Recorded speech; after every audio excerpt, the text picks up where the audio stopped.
Welcome to Real Estate Radio Power Investing, an informative and engaging hour discussing everything you need to know about the world of real estate investing. Your host, Tom K. Wilson, provides you with insight and guidance from his years of experience as a successful real estate entrepreneur on how to buy, sell, finance, and invest in real estate, and much more. Now, here's your host for Real Estate Radio Power Investing, Tom K. Wilson. Thanks so much for tuning back in to our Real Estate Radio Power Investing program, where we empower you with the education to maximize your investing success. We're broadcasting from the San Francisco Bay Area in our studios. I'm Tom K. Wilson, your host for this weekly program on real estate investing. If you can't make our live show, you can catch our podcast on TomWilsonProperties.com or on iTunes or on YouTube. If you go to TomWilsonProperties.com, you can see all of the programs we've had over the past 5 years with great guests like Dr. Doug Duncan, Bruce Norris, Peter Schiff, and today Christopher Thornburg. We also, you can go sign up for our newsletter, which gives you a weekly update on what's going on in the world of economics as it relates to real estate.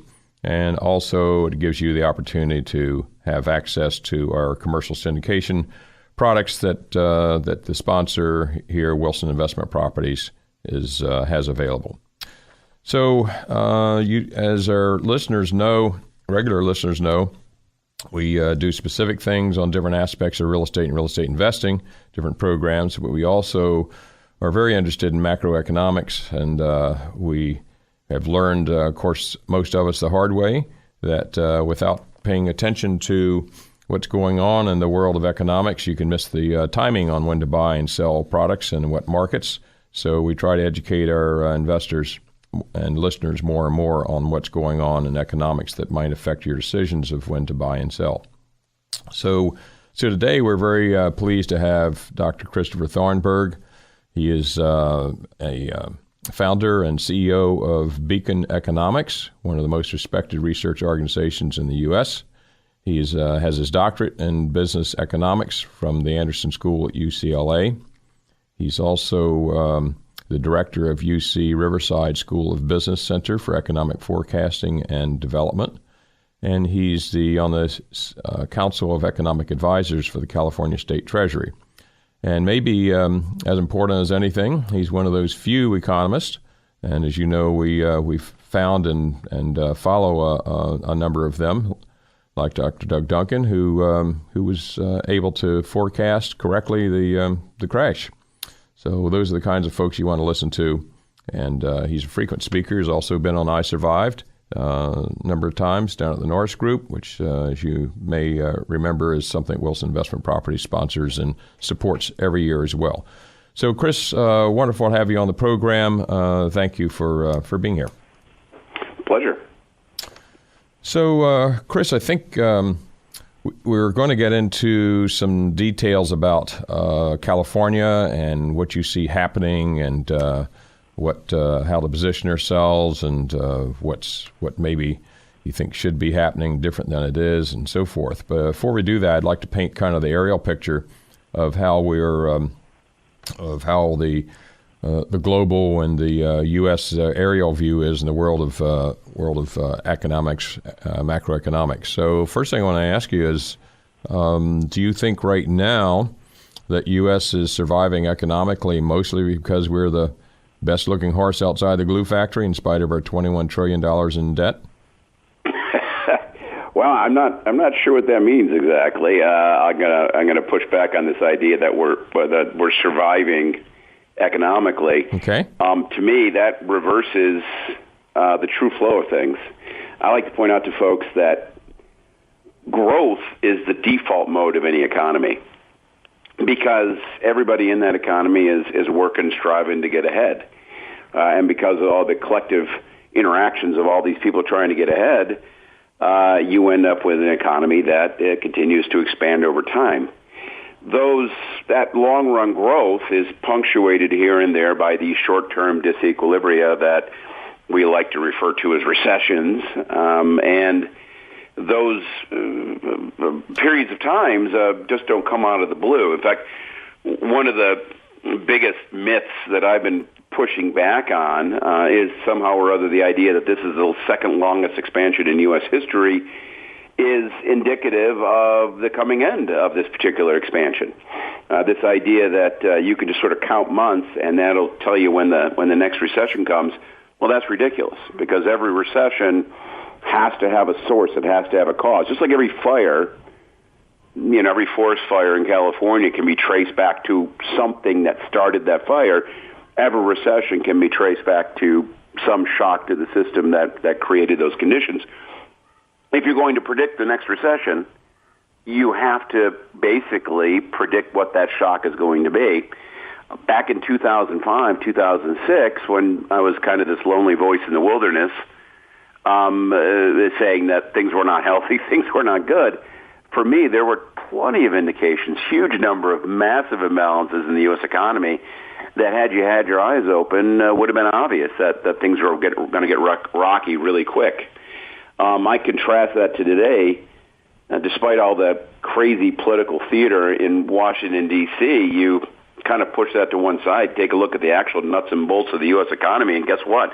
Things are chugging along at a nice, steady, solid, consistent pace.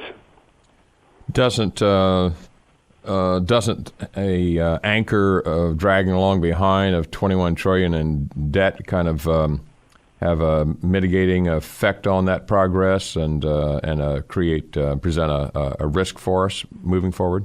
Well, first of all, I want to push back just a little bit, because you keep saying this word $21 trillion in debt. I'm not sure where that number comes from, but I can tell you it's not representative of federal debt. It may be that the gross amount of debt in the system today is roughly around $21 trillion.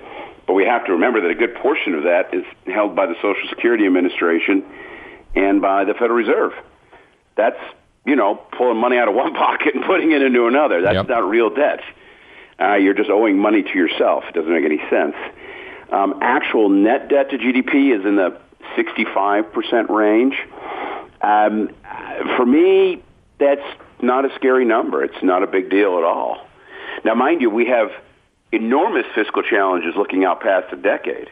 I mean, with boomers on the edge of retirement, you're about to see over the next decade explosive growth in spending on Medicare and Social Security. Prior to this tax plan, the Congressional Budget Office was already predicting $10 trillion in new debt over the next decade. With this new tax plan, we're looking at probably $13 to $14 trillion in new debt over the next decade. It's something that we should all be appalled by. I mean, the fiscal irresponsibility being shown by this administration is just galling. But putting that to one side, that still just leaves us with about 90% to 95% net GDP, debt to GDP, at the end of that decade. So do you feel and 95% again is not a big number. So it's no immediate crisis, and it certainly isn't any kind of weight on the U.S. economy today. Do you think a more relevant metric would be the GDP to the debt to GDP ratio? Well, that's what I was talking about there. So the net debt to GDP ratio right now is in the low 60s percent. Mm-hmm. And again, at the end of the decade, we're still going to be less than 100%. Now, again, morally, it's offensive. From a governance standpoint, it's pathetic. But is it a threat to the current expansion? The answer is absolutely not. Which is what really counts, right? I don't know. My perspective is that both sides of the both sides of the aisle have been 20 years. Yeah, if you're planning on living 20 years, you should be concerned. Yeah. But and both sides and both sides of the aisle have been contributing to the problem. And we keep arguing. Well, absolutely. In fact, I like to laugh that we have two parties out there. One party that will sit around and tell us that there's absolutely no problem with Social Security and Medicare, which is completely preposterous. The other party loves to lecture us about how terrible things are, and as soon as they get into power, they make it worse. Talk about being between the proverbial rock and a hard place. Yeah. So you don't have a short-term concern, but you do have a concern 10, 20 years out. Exactly. And why is that? What happens over that 10 to 20 years to become to make? Well, yeah, a couple things are going to happen, right? At some point in time, there's going to have to be the recognition that the social support programs we've put into place are just not sustainable, and they're going to have to be altered, means tested, benefits cut back. I fear there's going to be a lot of retirees who are going to find themselves in a difficult situation in 10, 15, 20 years because they were not expecting the cutbacks that they are going to have to receive. Mm-hmm. Equivalently, tax rates will have to go up at some level. And, all this is going to occur in the context of, I think, a pretty nasty social debate between young and old folks who are going to be arguing about who's going to end up picking up the tab. But, again, putting all that to one side, there's nothing amazing about this. Indeed, it wasn't maybe a little over a decade ago under the Bush administration when I believe it was Simpson and Bowles who got together. I'm trying to think who it was. The two, a bipartisan group of legislators, remember that when that used to occur, sat down and did a big, long list of things that needed to take place. That list was everybody nodded and said, yeah, that's great. We understand where you're coming from, and they promptly ignored it and walked away. Do you think Japan gives us a look in the future of how you got to deal with an aging population and its economic? Yes and no. I think Japan is doing some things great, and they're doing some things horribly. The great thing they're doing, I'll say one thing they do that's wonderful is their healthcare system is a model we should aspire to. They have very good healthcare, and it costs half as much per person as ours does, and they get equivalent health outcomes. So, by the way, they have a nationalized single-payer system for all those right-wing folks out there who think it's the end of the world. Japan, again, shows us that you can have a single-payer system that's very efficient and good at delivering health care. It's a great model on that front. Another good model for Japan is as much as their gross debt to GDP is really scary. Their net debt to GDP is actually lower than ours, in part because they've been very good at saving. Both the government as well as the population has saved quite a bit. And on net, they are probably in a better position to deal with some of these long-term obligations than we are. What's wrong in Japan is something we should take a lesson from, because we seem to be going in that direction, and that has been and continues to be Japan's antipathy towards immigration. They are a culturally fairly rigid place. They do not like outsiders moving there. And the lack of migration means that their economy is really growing very, very slowly. They have almost low labor force growth now, and ultimately that will hurt that nation. And in fact, Chris, we got to take a break. We'll be right back and finish that up with Dr. Christopher Thornburg. He'll be back in just a moment.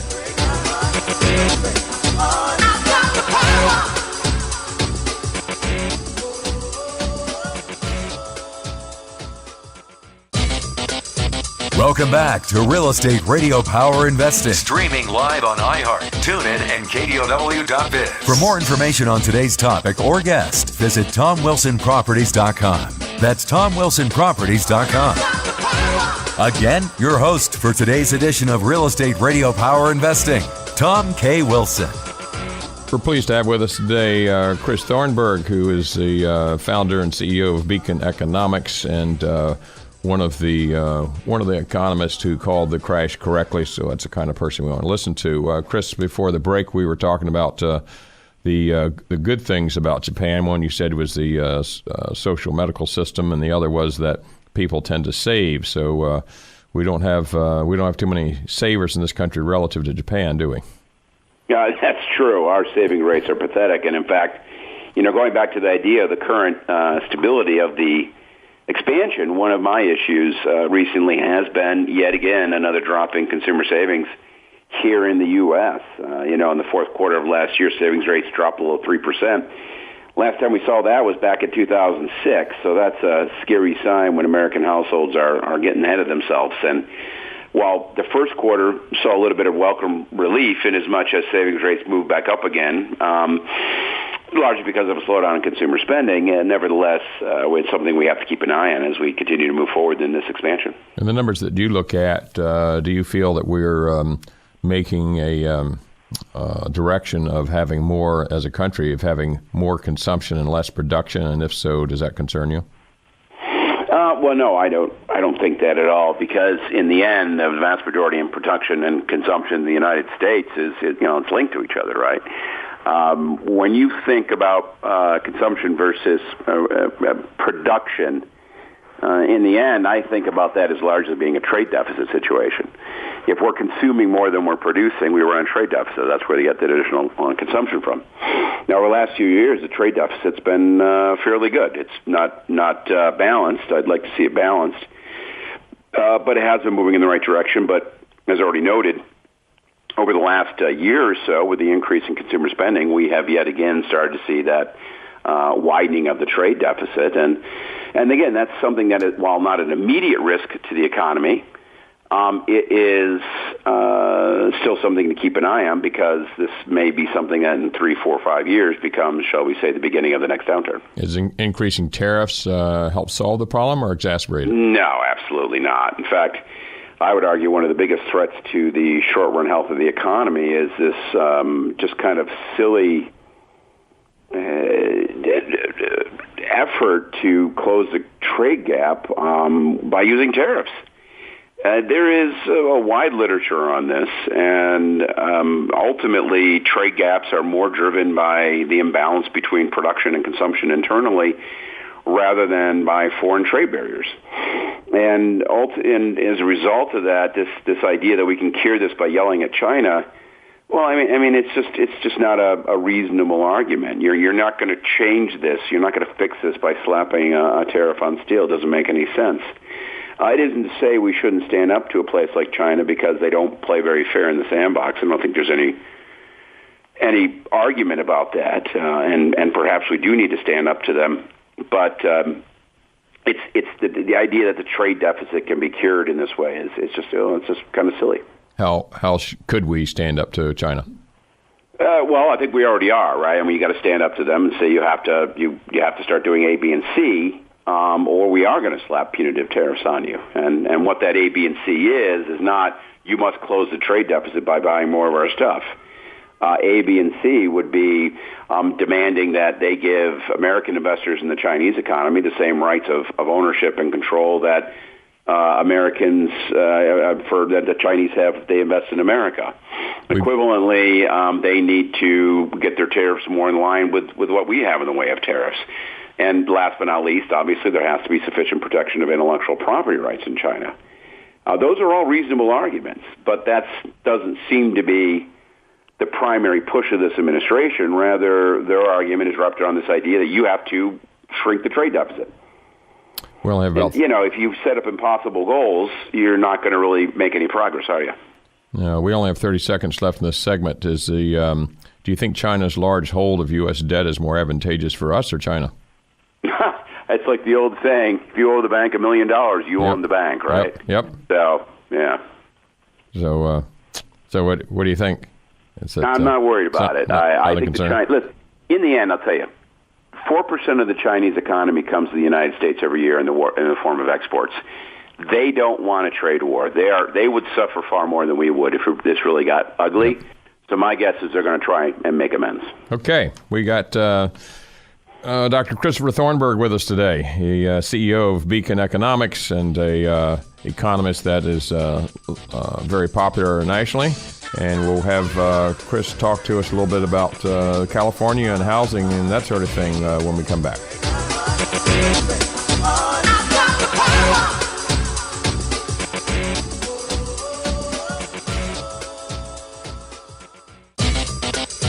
Welcome back to Real Estate Radio Power Investing. Streaming live on iHeart, TuneIn, and KDOW.biz. For more information on today's topic or guest, visit TomWilsonProperties.com. That's TomWilsonProperties.com. Again, your host for today's edition of Real Estate Radio Power Investing, Tom K. Wilson.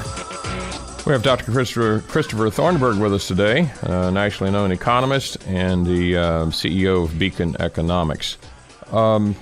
Chris, we've talked a bit about macroeconomics. Before we jump into California, any predictions here on inflation and interest rates in the next 2-3 years? Well, That's, I think, one of the biggest mysteries of all. As always, predicting these things is tough. But I'll tell you this, there has been a lot of chatter lately about the idea of inflation creeping into the system, and candidly, for me, I don't see any evidence of that. The current pace of inflation in the U.S. is, 1.6% on a year-on-year basis, according to the PCE inflation numbers, and that's well below Fed target. Money supply growth has been decelerating because of the end of quantitative easing. Bank lending has been relatively slow over the course of the last year and a half. And all this, when you add it up, suggests that there's really no inflationary pressures in the U.S. economy. So I think that fear can be put to one side. Mm-hmm. With that in mind, the only reason to see a drifting up of interest rates largely has to do with the health of the U.S. economy. Of course, the 10-year bond is floating around 3% right now, which is roughly where it was back in 2014, the last time the global economy, was running in that kind of high 3% real growth range. So for me, the numbers seem about right where they should be. Okay. Would the target inflation be better at 0 than 2%, or? I'm not sure why. A little bit of inflation gives the Federal Reserve some room to maneuver. If you had a 0 inflation rate, and that would argue that real interest rates and nominal interest rates will be really close and very, very low. It'd make it very tough for the Federal Reserve to use any kind of fiscal monetary policy in the context of that low inflation environment. In fact, quite the opposite. There's been discussion among many leaders that when real interest rates are as low as they are right now, a higher inflation target would actually be a better target, perhaps aiming at something on the order of 4%. Does that? It sounds like you feel a central bank like Federal Reserve is a good thing because it enables to help engineer the economy. Yes, I think so, and ultimately because keeping the Federal Reserve independent of Congress prevents, shall we say, some very dangerous decisions that Congress may have, such as using money printing to pay for debt.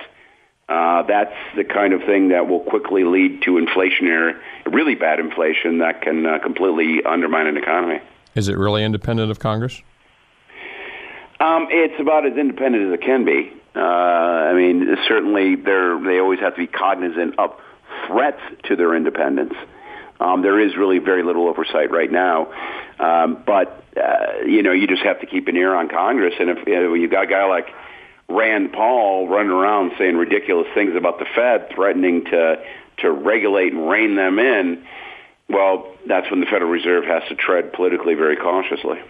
Yeah, can't be an easy job. I know, not with the kind of.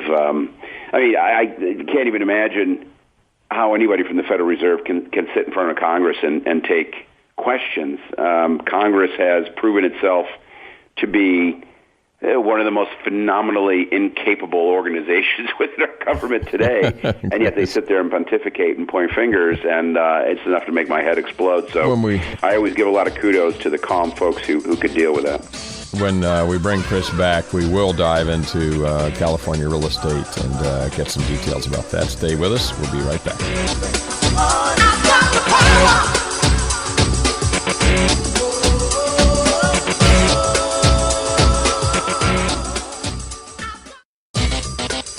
Welcome back to Real Estate Radio Power Investing. Streaming live on iHeart, TuneIn, and KDOW.biz. For more information on today's topic or guest, visit TomWilsonProperties.com.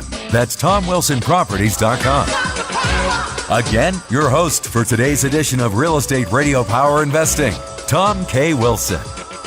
Honored to have Dr. Christopher Thornburg with us today, nationally known economist and the CEO of Beacon Economics. So, Chris, what's going on with this crazy California? It seems to do things different than every place else, or most other places. What's their forecast? What's your prediction about where we are and where we're headed? Yeah. And what do you think about housing? Is the housing prices going up mostly because of shortage of supply? Yeah. Well, let's start with the big picture. What is happening in California? Obviously, every time you turn around, there's somebody out there just lambasting California. It becomes, of course, the favorite whipping boy of Fox News, who love to talk stories of decay and ruin, which is humorous because really over the last 5 years, California has proven its mettle in no uncertain form. Eighth fastest growing economy on a job percentage basis. 1 out of 6 jobs created in the U.S. over the course of the last 5 years created here in California. Over the last 5 years, we've been growing faster than mighty Texas. Yes, let me say that again out loud, mighty Texas. So the numbers are all good. Now, there is this argument that they're bad jobs and rich people are fleeing the state. Yet again, just zero evidence of that. In fact, quite the opposite. If you look at the numbers, California's share of national personal income never been higher than it is right now. The share of families earning over $150,000 a year continues to rise and rise steadily in California. So it isn't to say everything's wonderful in the Golden State, but there are a heck of a lot of good things. I've lived here for 49 years, and there's a reason I keep staying. I am worried about some of the exodus, and corporations are moving their headquarters to other places, like Texas. But I always laugh when we start worrying about those kind of things because I'm not sure what. So a headquarter moves. So what? I mean, it's look at the numbers. Unemployment in the state right now at a record low level. Again, 1 out of 6 jobs created in the U.S. created right here. California's share of personal income in the U.S. never been higher than right now. It doesn't matter. Yeah, it's well, certainly. When I arrived in '69, I was told that the run was over and all the jobs are moving to Japan, and I'd arrived too late. Well, I'm watching cycle number 5, and I'm pretty happy. Exactly. So what do we? So what can we do to keep California strong? And would you, if you were a developer, would you go be building residential properties right now? I would.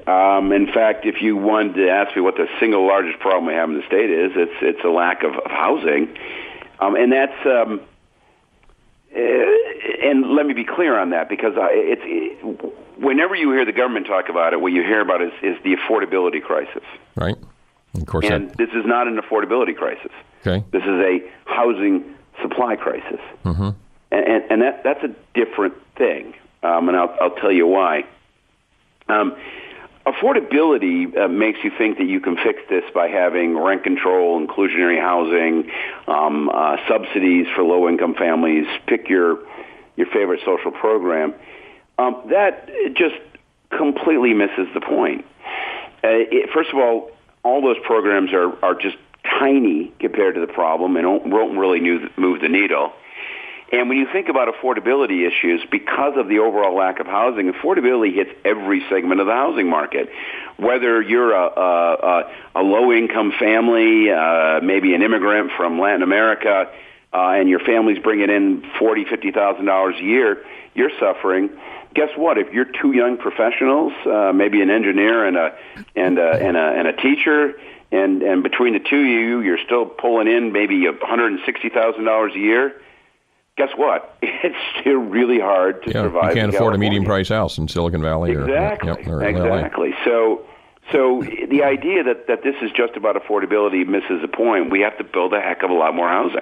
Well, as you know, Bruce Norris, of course, has tracked affordability for a long time, and I think through that was one of the ways that he helped predict prior cycles like you did. But he certainly doesn't feel today that we've got an affordability problem, and indeed, just like you're saying, a shortage. How much is the shortage in California? I think we're 1.7 mil demand in the U.S., and we're only supplying 1.2 or so. What's California numbers? Do you happen to know, or how much shortage we have? Off the top of my head, hard to say, but again, if you look at apartment vacancies, you're looking at 3%. in most of the states, somewhere around those levels, which is incredibly tight, tighter than any other type of commercial market. As for housing itself, I tell you what, I love Bruce, and he's a great guy, and I've been on his show. On the other hand, I don't really like those affordability numbers because I think it can give you a very warped perception of what's going on, and I'll tell you why. You have a situation by which affordability is measured in home prices relative to incomes in the local economy and mortgage and the debt, right? Yeah, right. What it costs, what debt service costs. But the issue here is you can't. The thing about that is this: is prices are not set by the incomes of people who live in that community. They already live in that community. Prices are set by the income of people who want to live in that community. You see how that changes the dynamic a little bit? Mm-hmm. So take, for example, the Bay Area, which is probably the most ferociously resistant to the kind of densification necessary to deal with growth in the region. The net result of that is a little bit of supply that comes online has an enormous number of people bidding on it.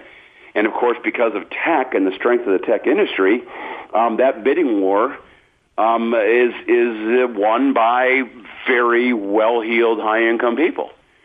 So when you think about Santa Clara County, where the median price of a house is $1.3 million, I mean, nothing, right?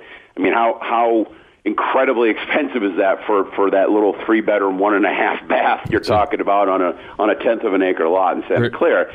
Pretty crazy. $1.3 million. Yep. But understand the people who are buying that are people who are probably pulling in $250,000, $350,000 a year because they have a high-end tech job. They want to live. They want a house.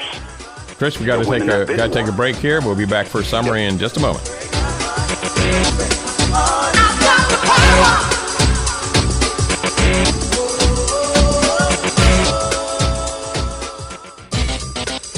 Welcome back to Real Estate Radio Power Investing. Streaming live on iHeart, TuneIn, and KDOW.biz. For more information on today's topic or guest, visit TomWilsonProperties.com. That's TomWilsonProperties.com. Again, your host for today's edition of Real Estate Radio Power Investing, Tom K. Wilson.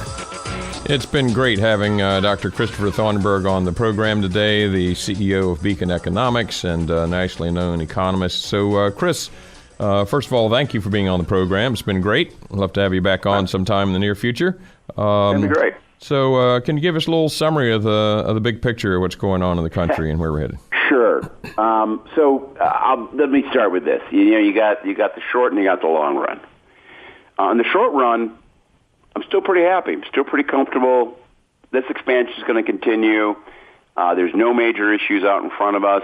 And I don't care that this is the second longest expansion and in a few months it's going to be the longest. That's irrelevant.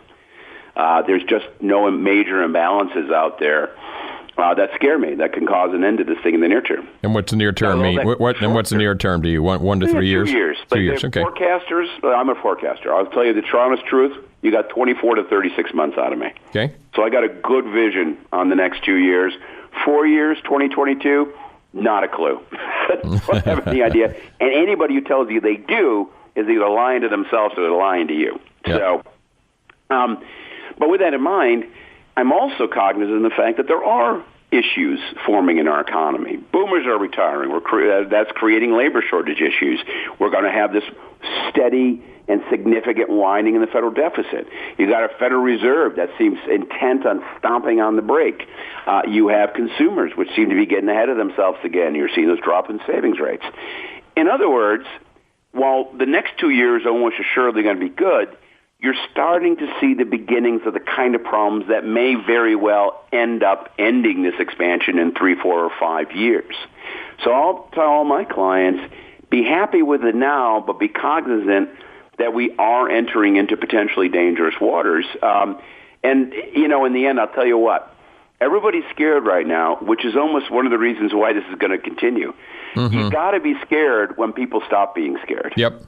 Okay. And what should we be doing to help prepare for the longer term slowdown? Well, ultimately, we all have to understand that we're just not going to have the government there in the way that our parents and grandparents did. So people really have to start saving. You have to start investing money. And remember, portfolios, lots of stuff. Real estate's great, but make sure you have a bunch of little real estate, lots of different types.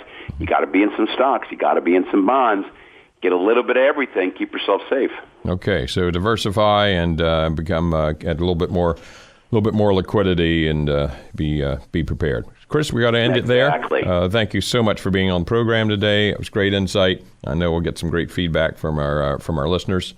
So to our listeners, go to TomWilsonProperties.com and sign up for our newsletter to get our weekly newsletter that has reports on the economy as it relates to real estate. Also gives you an opportunity to get access to our commercial syndications, which we have a new one usually every few weeks.